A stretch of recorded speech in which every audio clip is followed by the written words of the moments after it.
Hello everyone, सभी का स्वागत है हमारे यूट्यूब चैनल के अंदर। मित्रों, अपन बात कर रहे हैं सेकंड ईयर शिक्षक भर्ती के लिए, जो कि आपका सब्जेक्ट है SST यानी कि सेकंड पेपर सामाजिक अध्ययन। उसके मॉडल पेपर पे अपना अध्ययन कर रहे हैं। मैंने आपको इससे पहले 13 मॉडल पेपर कंप्लीट करवा दिए हैं। यदि आप उनको भी देखना चाहते हैं तो RPC SST मॉडल पेपर के नाम से प्ले लिस्ट बनी हुई है, उसमें आपको सारे मॉडल पेपर मिल जाएंगे। मित्रों, आपको एग्जाम से पहले मैं 20 मॉडल पेपर कंप्लीट करवा दूंगा। आपके ये मॉडल पेपर आपके सिलेबस अकॉर्डिंग ही करवाए जा रहे हैं। आज जो अपन चर्चा करने जा रहे हैं 13 नंबर जो मॉडल पेपर हैं उसके जो बचे हुए क्वेश्चन है उस पर अपन चर्चा करने जा रहे हैं। नमस्कार, मैं राजेंद्र सभी का स्वागत करता हूं कलाम सिविल सर्विस यूट्यूब चैनल में। सभी साथी वीडियो को लाइक करें, अपने दोस्तों तक शेयर करें। जो नए साथी हमारे साथ पहली बार जुड़े हैं चैनल में, वो चैनल को सब्सक्राइब कर दें और तथा वीडियो को भी लाइक कर दें। मित्रों, यदि आप वीडियो की PDF डाउनलोड करना चाहते हैं तो आपको टेलीग्राम ज्वाइन करना पड़ेगा, जो कि अपने यूट्यूब चैनल नाम से ही बना हुआ है। चलते हैं, पहले 96 नंबर क्वेश्चन है आपके मोबाइल के स्क्रीन के ऊपर। एक समय में एक पुरुष यदि एक से अधिक स्त्रियों से विवाह करता है तो ऐसा विवाह क्या कहलाता है? समूह विवाह, द्विविवाह या बहुपत्नी विवाह या शाली विवाह? क्या कहलाएगा मित्रों ऐसा विवाह? हाँ जी, सही आंसर हो जाएगा इसका बहुपत्नी विवाह हो जाएगा। क्या हो जाएगा? बहुपत्नी विवाह। ऐसा विवाह हो जाता है यदि एक स्त्री से ज़्यादा स्त्री से विवाह करता है यदि कोई पुरुष, तो ऐसा विवाह बहुपत्नी विवाह कहलाएगा।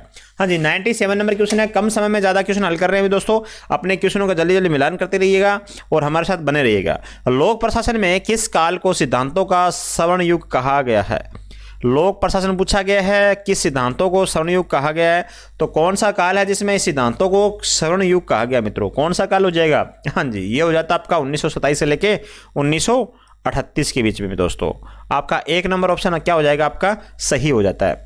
98 नंबर क्वेश्चन है मित्रों आपका, लोक प्रशासन में किसे विल्सोनियन पुकार के रूप में पहचाना जाता है? दोस्तों, विल्सोनियन पुकार ये पूछी जा रही है आपसे, किस रूप में पहचाना जाता है? तो आंसर दीजिएगा। क्या आंसर राइट रहने वाला मित्रों इस क्वेश्चन का? हाँ जी, इस क्वेश्चन का जो राइट आंसर हो जाएगा, राजनीतिक और प्रशासन विभाजन को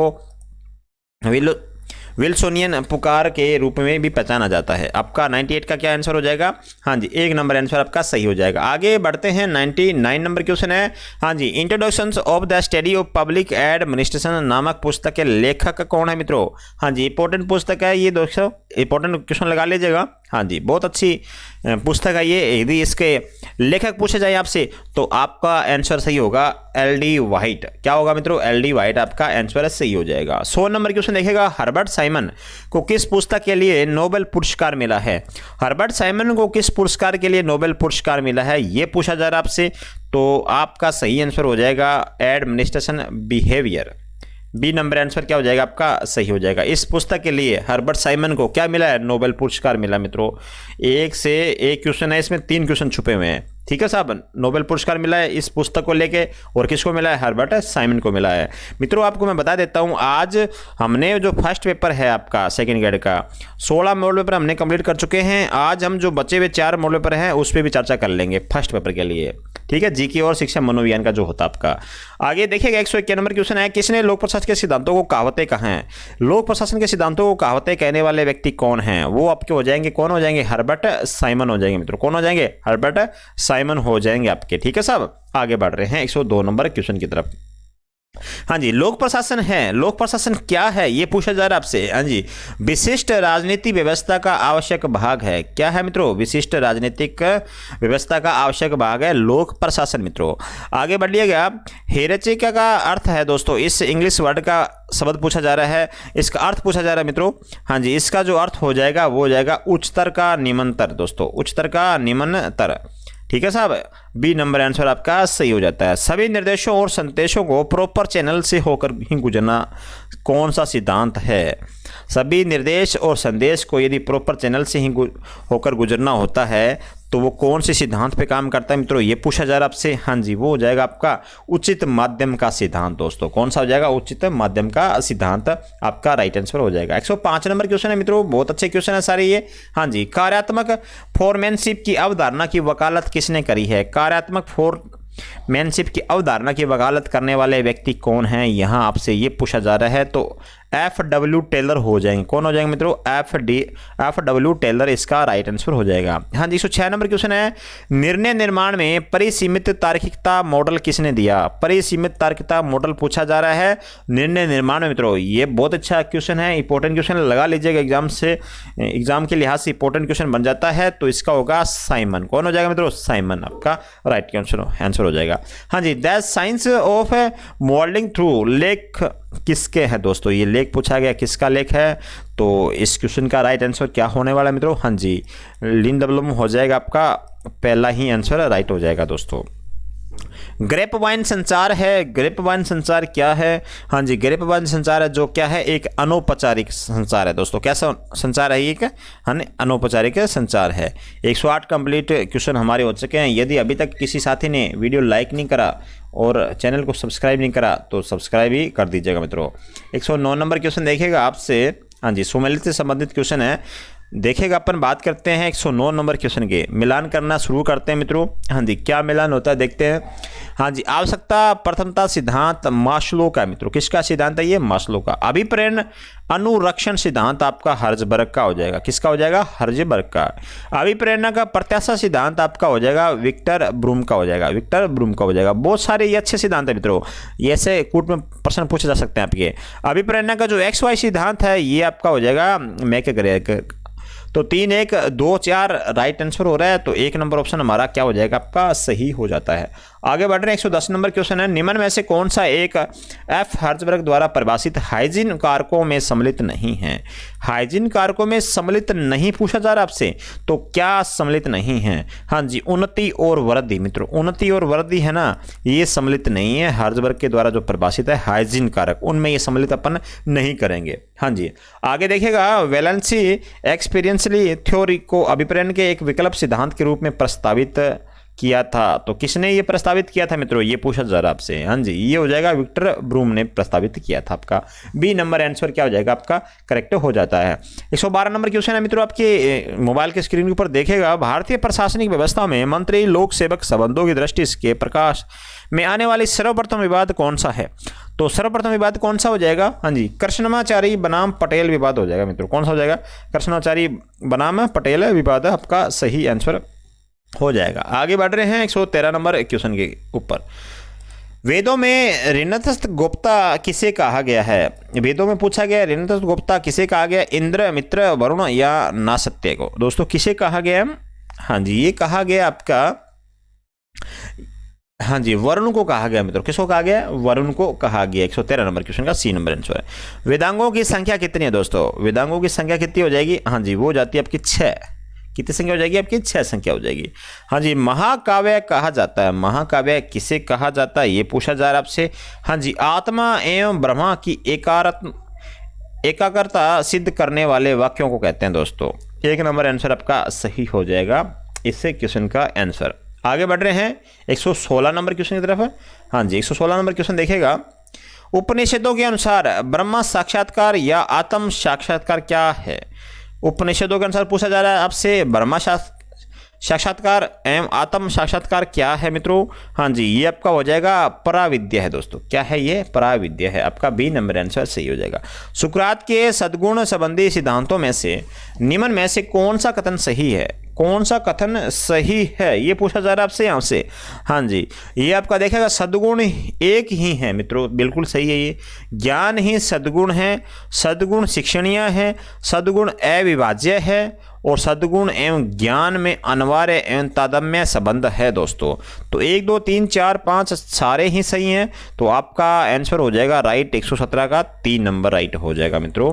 तो आगे बढ़ रहे 118 नंबर क्वेश्चन करने से पहले यदि किसी साथी ने अभी तक भी वीडियो लाइक नहीं करा तो वीडियो को लाइक कर दे, चैनल को सब्सक्राइब कर दे मित्रों। बार बार बोलने से कोई फ़ायदा नहीं है, आप गुरुजन हैं, आप खुद सोच सकते हैं इस बात को। देकार्त ने अपनी दार्शनिक विधि में किन पद्धतियों का समावेश किया है? तो कौन सी पद्धतियां हैं जिन्हें देकार्त ने अपनी दार्शनिक विधि में शामिल किया है? हाँ जी, कौन सी हो जाएंगी मित्रों? वो हो जाएगी आपकी कौन सी? गणितीय एवं ज्योमिति विधि हो जाएगी दोस्तों, संदेश पद्धति भी हो जाएगी, निगमन विधि भी हो जाएगी, आगमन विधि भी हो जाएगी और अंतर निरीक्षण विधि भी हो जाएगी। 1 2 3 4 5 हो जाएंगे तो बी नंबर आंसर हमारा सही हो जाता है मित्रों। बहुत इंपॉर्टेंट क्वेश्चन है ये, सेकंड ग्रेड शिक्षक भर्ती के लिए अपन मूल्य पर पे अपन अध्ययन कर रहे हैं, तो ये सारे क्वेश्चन आपके इंपॉर्टेंट हो जाते हैं। 119 नंबर क्वेश्चन देखिएगा, देकार्त के अनुसार शरीर के क्या लक्षण हैं? शरीर के क्या लक्षण हैं ये पूछा जा रहा है आपसे यहाँ पे। तो शरीर के लक्षण हो जाते हैं दोस्तों, विस्तार भी है, अचेतन भी है और जड़ स्थूल भी है। तो डी नंबर आंसर इस क्वेश्चन का आपका राइट हो जाता है। कौन सा हो जाएगा? डी नंबर इस क्वेश्चन का राइट आंसर हो जाएगा। 120 नंबर क्वेश्चन देखिएगा, देकार्त के अनुसार बाल जगत की सत्ता का ज्ञान है। बाल जगत की सत्ता का ज्ञान है तो आपका आंसर होगा अनुमति ज्ञान दोस्तों। क्या हो जाएगा? अनुमति ज्ञान हो जाएगा। 121 नंबर क्वेश्चन देखिएगा, हाँ जी, आपको यहाँ पे सुमेलित करना है मित्रों। क्या करना है आपको? हाँ जी, यहाँ पे आपको सुमेलित करना है। तो भौतिक दबाव मित्रों यहाँ पे हो जाएगा शारीरिक आवश्यकता एवं स्वार्थ की पूर्ति व रक्षा का भय। ठीक है साहब, हाँ जी, आगे बढ़ रहे हैं। तो राजनीतिक दबाव मित्रों, राजनीतिक दबाव होता है राज्य द्वारा दंडित किए जाने का भय होता है दोस्तों। सामाजिक दबाव क्या होता है? सामाजिक दबाव मित्रों होता है आपका, हाँ जी, समाज द्वारा बरसना व बहिष्कार का भय दोस्तों। तो आपका सी नंबर हो जाएगा। धार्मिक दबाव क्या होता है मित्रों? धार्मिक दबाव होता है कि जी क्या हो जाएगा? ईश्वर द्वारा दंडित किए जाने का भय मित्रों। 2 नंबर हो जाएगा लास्ट वाला, है ना। तो इसका मतलब 4 1 3 2 हमारा राइट आंसर हो जाएगा। बी नंबर इस क्वेश्चन का राइट आंसर हो जाएगा मित्रों। सारे क्वेश्चन इंपॉर्टेंट है, अपना स्कोर का मिलान करते रहिएगा। अंत में मुझे कमेंट में बताइएगा कितने नंबर बने आपके। 122 नंबर क्वेश्चन देखा, निकृष्ट उपयोगितावादी कहा जाता है। निकृष्ट उपयोगितावादी कहा जाता है, किसको कहा जाता है मित्रों? मील को, सिजविक को या बेंथम को या एपिक्यूरस को? तो 122 नंबर क्वेश्चन है मित्रों, आंसर दीजिएगा। हाँ जी, बेंथम को कहते हैं मित्रों। क्या कहते हैं? निकृष्ट उपयोगितावादी कहते हैं। मानवतावादी सिद्धांत है, मानवतावादी सिद्धांत क्या है मित्रों ये बताना है आपको। तो वो है सुधारवादी सिद्धांत है दोस्तों। कैसा ये सिद्धांत है? सुधारवादी सिद्धांत है। कांट के अनुसार सापेक्ष आदेश में सम्मिलित हैं। सापेक्ष आदेश में सम्मिलित हैं ये पूछा जा रहा है कांट के अनुसार। तो हेवाश्रित आदेश भी है, प्रकृत आदेश भी है। तो आपका आंसर हो जाएगा दोस्तों ए और बी दोनों। सी नंबर आंसर हमारा क्या हो जाएगा? करेक्ट हो जाएगा। आगे बढ़ रहे हैं 125 नंबर क्वेश्चन की तरफ। हाँ जी, आंसर दीजिएगा। कांट के अनुसार कर्म की नैतिकता का आधार क्या है? कर्म की नैतिकता का आधार पूछा गया आपसे। तो कर्म की जो नैतिकता का जो आधार है मित्रों वो हो जाएगा आपका कर्म शुभ संकल्प से प्रेरित होता है, कर्म सार्वभौमिकता के नियम के अनुरूप हो। तो ए और बी दोनों आंसर सही है। तो आपका डी नंबर आंसर सही हो जाएगा, आपका ए और बी दोनों। हाँ जी, 126 में देखिएगा, त्रिवर्ग का सार किस पुरुषार्थ को कहा गया है? त्रिवर्ग का सार देखिएगा किस पुरुषार्थ को कहा गया है। हाँ जी, वो आंसर हो जाएगा आपका कौन सा? धर्म दोस्तों, धर्म को कहा गया त्रिवर्ग का सार दोस्तों। 127 नंबर क्वेश्चन है, वर्ण शब्द का सर्वप्रथम उल्लेख कहाँ मिलता है? वर्ण शब्द का उल्लेख पूछा जा रहा है आपको, सर्वप्रथम कहाँ मिलता है? ऋग्वेद के पुरुष सूक्त में मिलता है मित्रों। कहाँ मिलता है? ऋग्वेद के पुरुष सूक्त में मिलता है। आगे देखिएगा 128 नंबर क्वेश्चन है, जैन दर्शन के अनुसार द्रव्य के क्या लक्षण हैं? द्रव्य के क्या लक्षण हो सकते हैं मित्रों? द्रव्य के लक्षण होते हैं उत्पत्ति, विनाश और स्थिति। तो तीनों ये लक्षण होते हैं। इसका मतलब डी नंबर आंसर क्या हो जाएगा हमारा साहब? आपका राइट हो जाएगा। ठीक है साहब, डी नंबर इस क्वेश्चन का राइट आंसर हो जाएगा मित्रों। आगे बढ़ रहे हैं। आगे बढ़ने से पहले आप वीडियो को लाइक कर दीजिएगा, चैनल को जरूर सब्सक्राइब कर दीजिएगा। 129 नंबर क्वेश्चन है मित्रों, बहुत शानदार क्वेश्चन है सारे। हाँ जी, सुमेलित करना आपको क्या करना है मित्रों? यहाँ पे सुमेलित करना है त्रिरत्न। अब देखेगा अपन सुमेलित करना प्रारंभ करते हैं। 129 नंबर क्वेश्चन है मित्रों आपका। तो त्रिरत्न में क्या शामिल हो जाएगा? शील, प्रज्ञा, समाधि दोस्तों। और पंचशील में क्या शामिल होते हैं? अहिंसा, सत्य, असत्य, ब्राह्मण, मद्यपान, निषेध दोस्तों। 4 आर्य जो सत्य हैं, दुख समुदाय, दुख निरोध और दुख निरोध गामिनी प्रतिपदा। और पंच स्कंद में क्या शामिल होते हैं? रूप होती है, वंदना होती है, संज्ञा, संस्कार, विज्ञान दोस्तों। और बौद्ध धर्म का विभाजन महायान हीनयान शाखा में हुआ है दोस्तों। तो आपका जैसे ये लिखे हुए 1 2 3 4 5 वैसे सी हो जाएंगे। पहला ही आंसर आपका राइट हो जाएगा। आगे बढ़ रहे हैं मित्रों 130 नंबर। गांधी जी का दर्शन क्या है? गांधी जी का जो दर्शन है मित्रों वो है व्यवहारिक आदर्शवादी है दोस्तों। कैसा है? व्यवहारिक आदर्शवादी है। हाँ जी, 131 नंबर देखिएगा, मूल्यांकन के संदर्भ में NCF 2005 यह अनुशंसा करता है कि 25 से 40% प्रश्न होने चाहिए। हाँ जी 25 से 40% प्रश्न कैसे होने चाहिए, ये इस क्वेश्चन है। हाँ जी कैसे होने चाहिए, लघुतरात्मक प्रकार के होने चाहिए। कैसे होने चाहिए मित्रों, लघुतरात्मक प्रकार के होने चाहिए। तो 1 नंबर आंसर आपका सही हो जाएगा। 132 नंबर क्वेश्चन है, सैद्धांतिक ज्ञान के साथ ही साथ व्यवहारिक ज्ञान भी प्राप्त होता है। नागरिक साक्षरता शिक्षण में, सामाजिक अध्ययन शिक्षण में, इतिहास शिक्षण में या वाणिज्य शिक्षण में दोस्तों। हाँ जी क्या आंसर रहेगा मित्रों, इसका रहेगा सामाजिक अध्ययन शिक्षण में मित्रों। कैसा, सामाजिक अध्ययन शिक्षण में। बी नंबर आंसर आपका सही हो जाता है। आगे बढ़ रहे हैं मित्रों, हम स्कूलों की पाठ्य पुस्तकों के आधुनिक स्तर से बहुत ही असंतुष्ट हैं और हमारा विचार है कि इनमें आमूल सुधार किए जाने चाहिए। यह विचार किस आयोग का है? तो मित्रों यह विचार जो देने वाला आयोग था मित्रों, वो था आपका माध्यमिक शिक्षा आयोग। कौन था मित्रों? माध्यमिक शिक्षा आयोग आपका राइट आंसर हो जाएगा। आगे बढ़ रहे हैं, 134 नंबर क्वेश्चन है। हाँ जी किसके अनुसार प्रोजेक्ट एक समस्या मूलक कार्य है जिसका समाधान उसके प्राकृतिक वातावरण में रहते हुए ही किया जाता है। तो मित्रों क्या आंसर होएगा, ये कहने वाले व्यक्ति कौन थे मित्रों? ये कहने वाले व्यक्ति थे प्रोफेसर स्टीवेंसन थे दोस्तों। कौन थे? प्रोफेसर स्टीवेंसन थे। 134 का 1 नंबर आंसर कर लीजिएगा। हाँ जी किसी प्रदेश की तुलना करते समय अध्यापक को किन किन बातों का ध्यान रखना चाहिए? किसी प्रदेश की हमें तुलना करनी है तो हमें क्या ध्यान रखना चाहिए मित्रों? हमें ध्यान रखना चाहिए कि उस प्रदेश का क्षेत्रफल कैसा है, अक्षांश के विस्तार, जनसंख्या कैसी है, देशांतरीय विस्तार, पर्वतों की ऊंचाई। इसका मतलब हमारा आंसर क्या हो जाएगा? डी नंबर आंसर हो जाएगा दोस्तों। जब दो प्रदेशों की तुलना करते तो हम क्या करते हैं, उसके क्षेत्रफल करते हैं, ऊंचा वाचा देखते हैं ना, जनसंख्या देखते हैं वहाँ पे है ना, ऊंचाई देखते हैं, तो यही देखते हैं सब कुछ ज़्यादा दोस्तों। तो डी नंबर आंसर हमारा सही हो जाएगा। वाद विवाद एक शैक्षणिक सामूहिक प्रक्रिया है जिसमें शिक्षक तथा विद्यार्थी सहयोगपूर्ण ढंग से किसी समस्या या प्रकरण पर बातचीत करते हैं। यह परिभाषा है, यह परिभाषा मित्रों किसकी हो जाएगी? यह परिभाषा हो जाएगी आपकी जेम्स एम ली की हो जाएगी। किसकी हो जाएगी? जेम्स एम ली की हो जाएगी मित्रों। हाँ जी देखिएगा 137 नंबर क्वेश्चन है, वह विधि बतानी आपको जिसमें एक योजना के साथ कई छोटे छोटे कार्य निकल आते हैं तथा उनके माध्यम से विविध विषयों का अध्ययन हो सकता है। क्या कहलाती है मित्रों? तो वो आपकी क्या कहलाएगी? वो कहलाएगी आपकी परियोजना विधि कहलाएगी मित्रों। क्या कहलाएगी? परियोजना विधि कहलाएगी मित्रों। आगे बढ़ रहे हैं 138 नंबर क्वेश्चन की तरफ। देखिएगा 138 नंबर क्वेश्चन है मित्रों आपका, बहुत ही शानदार क्वेश्चन है ये सारे। हाँ जी हाँ जी शिक्षण विधि से आपका क्या अभिप्राय हो दोस्तों? शिक्षण विधि से अभिप्राय बताना आपका। हाँ जी शिक्षण विधि का जो अभिप्राय होता है मित्रों, शिक्षा प्रक्रिया का क्या होना? गतिशील होना। शिक्षा प्रक्रिया कैसा होना? गतिशील होना। भ्रमण द्वारा शिक्षा का अर्थ क्या है? भ्रमण द्वारा शिक्षा का जो अर्थ होता है वो होता साहब विद्यालय से बाहर शिक्षा प्रदान करना दोस्तों। क्या करना? विद्यालय से जो बाहर शिक्षा है वो भ्रमण के द्वारा ही शिक्षा हो पाएगी आपकी। 140 नंबर क्वेश्चन है मित्रों। हाँ जी विद्यार्थियों के व्यवहार परिवर्तन के साक्ष्यों का संकलन कहलाता है। विद्यालय में विद्यार्थियों के व्यवहार परिवर्तन के साक्ष्यों का संकलन क्या कहलाएगा? मूल्यांकन कहलाएगा, उद्देश्य, लक्ष्य या अधिगम अनुभव। तो क्या कहलाने वाला मित्रों? वो कहलाएगा आपका मूल्यांकन कहलाएगा। क्या कहलाएगा मित्रों? मूल्यांकन कहलाएगा। हाँ जी प्रश्न पत्र में प्रश्नों की संख्या बढ़ाने से परीक्षा का निम्नलिखित गुण अधिक प्रभावित होता है। तो कौन सा गुण अधिक प्रभावित होता है? उपयोगिता, वस्तुनिष्ठता, वैधता, व्यापकता। तो ये जो है इस क्वेश्चन का राइट आंसर हो जाएगा, वो आपका प्रभावित होगा आपका व्यापकता दोस्तों, ये प्रभावित होता है। आगे बढ़ रहे हैं 142 नंबर क्वेश्चन देखिएगा। हाँ जी प्रदर्शन के आधार पर शिक्षक सहायक सामग्री है। तो प्रदर्शन के आधार पर जो शिक्षक सहायक सामग्री क्या क्या होती है मित्रों? हाँ जी वो होती है आपके पर्दे के सहारे प्रयुक्त किए जाने वाले उपकरण, बिना पर्दे के सहारे भी प्रयुक्त किए जाने वाले उपकरण हो जाएंगे। इसका मतलब ए और बी दोनों। तो सी नंबर आंसर हमारा आपका कंप्लीट सही हो जाता है। 143 नंबर क्वेश्चन है, शिक्षण प्रक्रिया का मशीनीकरण निम्न में से किसे कहा जाता है? मशीनीकरण पूछा जा रहा है आपसे। तो मशीनीकरण मित्रों आपका हो जाएगा, हार्डवेयर भी हो जाएगा और सॉफ्टवेयर भी हो जाएगा। तो ए और बी दोनों, इसका भी राइट आंसर हो जाएगा।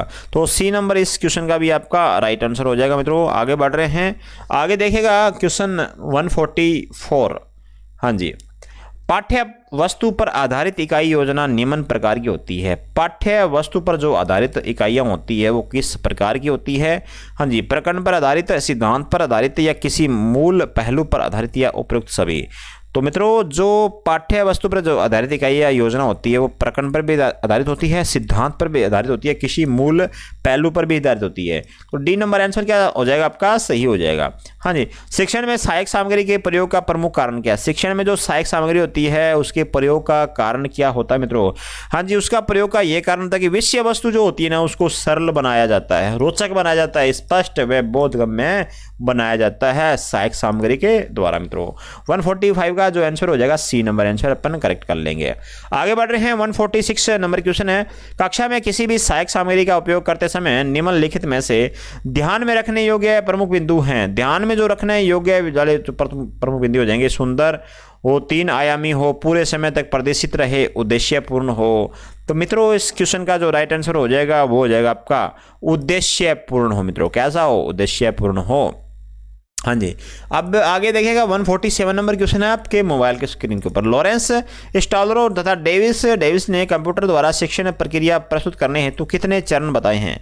तो इन्होंने जो चरण बताए हैं मित्रों वो हो जाएंगे आपके 2 चरण बताए हैं। कितने चरण बताए मित्रों? 2 चरण हैं बताए हैं।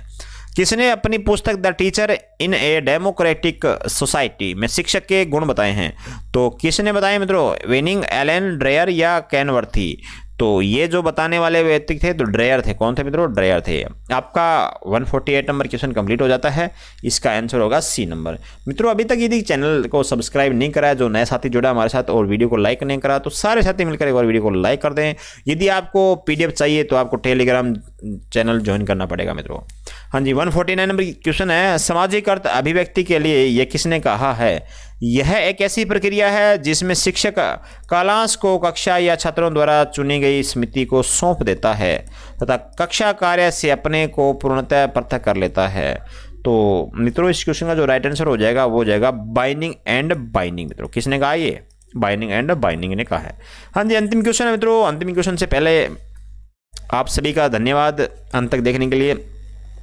पाठ्यचर्या की विशेषता नहीं है मित्रों, पाठ्यचर्या जो विशेषता है नहीं पूछी जा रही है, तो इसका राइट आंसर हो जाएगा अनुभव की संपूर्णता के सिद्धांत की अवहेलना। यह विशेषता नहीं होती है।